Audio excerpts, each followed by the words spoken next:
Female business operator in Portmore gone missing. Hi again and welcome. This is Links 7 TV News Report, and we'll be right back with the details to come. Welcome to Links 7 TV News Report, providing you with the best in local and international news updates.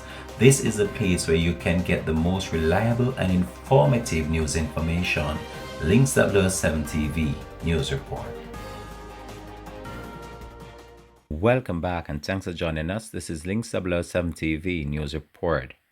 20-year-old Jada Simit, a business operator of Miller Road, Passage Ford, Waterford, St. Catherine, has been missing since Thursday, August the 5th. She is of dark complexion, slim build, and about 162 centimeters or 5 feet 4 inches tall. Reports from the Waterford police are that about 5:45 p.m., Simit was last seen at home wearing a purple blouse, light blue ripped jeans, and a pair of multicolored slippers.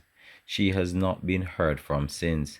Anyone knowing the whereabouts of Simit is being asked to contact the Waterford police at 876-988-1763, the police 119 emergency number, or the nearest police station.